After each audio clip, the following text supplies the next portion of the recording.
Morning, everyone. Are we set? Very good.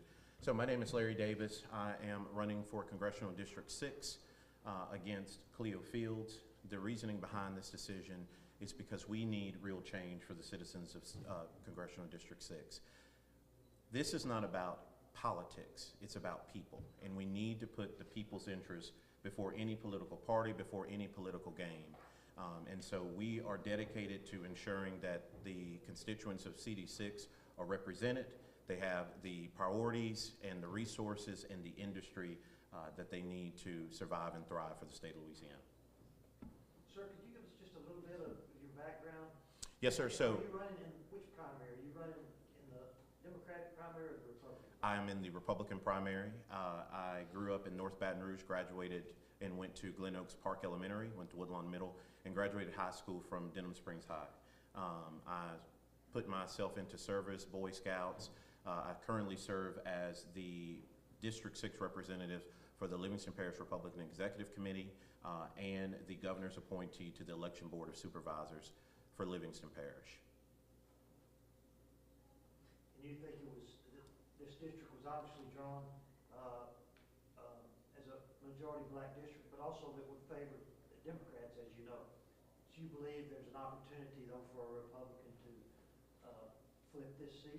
Obviously, you wouldn't run. Why do you think that? A phenomenal question, and I want to hone in on what you asked there at the beginning. This district was designed to be a majority black Democratic district. That statement is racist in its essence, and it is wrong to label anybody of having one political party over another. This is Louisiana. This is America. People have to make decisions for themselves, and to label one group of people as being owned by another political party is wrong, which is why we're running. Because Cleo Fields does not deserve to sit in a seat just because of the color of his skin. We need someone in that seat who's defined by their character. And we went through in this country a civil war, a civil rights movement, to have people determined by their character, not their race, and yet we have somebody sitting in that seat because of his race, and that's unacceptable. These people need resources, and we need to do what's best for all people, no matter what. So clarify, you are running as a Republican or a Democrat? I'm running as a Republican. Okay, so actually, in this case, just not to get down to brass tacks, you're actually not running right now against Cleo Fields. That will not happen until after after the primary election. Then whoever does emerge as a nominee, then would run against Cleo Fields, or whoever emerges as the Democratic nominee should he draw a Democratic opponent. Correct. That is the process. Gotcha. Okay. Correct. Just wanted to clarify that. Yep. Okay. That's the process. Larry, sorry, you may have said this in your interview, but what did you do also for outside of politics? So I work in the medical field in the private sector. Yeah. Thank you. Yep. Yes, ma'am.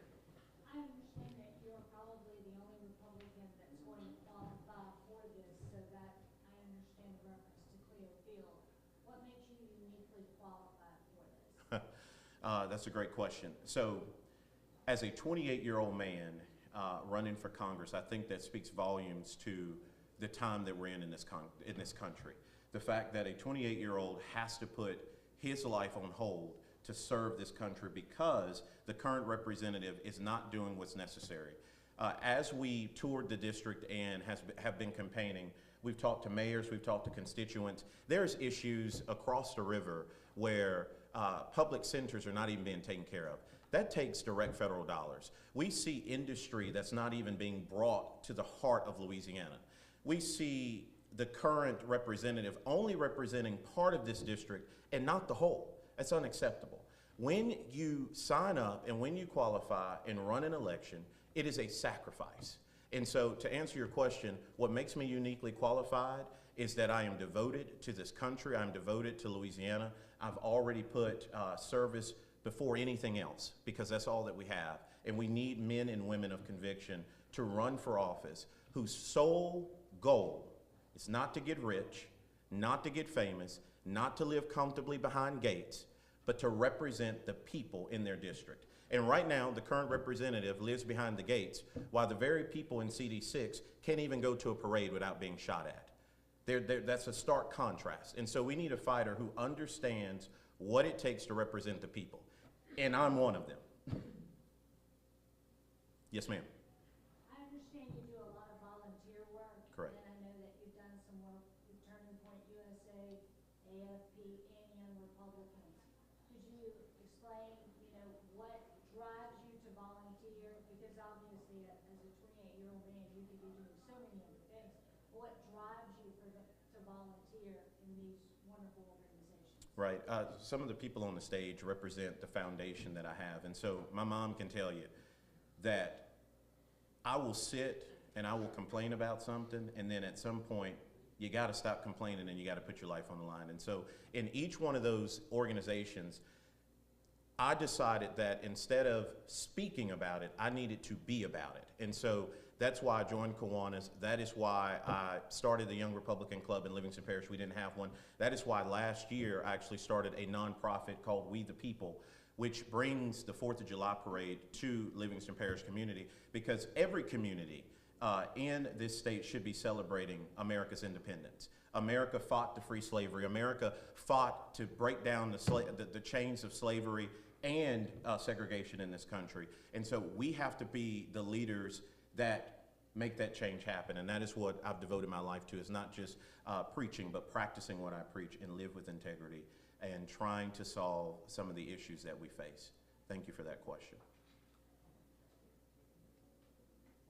Anything else? Yes, sir. You might have already answered the question, I came in a little late. Yeah. What made you decide to leave the 5th district to run in the 6th district this late? That's a great question. So the 5th district right now has resources. It has what it needs to thrive and survive, because the Republican Party does what it says it's going to do. And we were blessed to have a field of people get into that race. And we hope and pray to God that a good conservative rises to the challenge. And so I took some time to pray and say, you know what? Do I want to devote my time to infighting within the same party that I represent? Or do I want to go to where the real challenge is? And so we decided that CD6 deserves the same type of representation that CD5 has. Committed, resource-oriented, and thriving. CD5 is a thriving part of this state. Every Republican district in this state is thriving, which is why the Supreme Court made a district the way that it did, because they didn't believe that these people deserve representation. We're here to turn that and flip it on its head and remind government that God appoints the times and the leaders that are to be in office, and we serve at his will and at his pleasure. Thank you.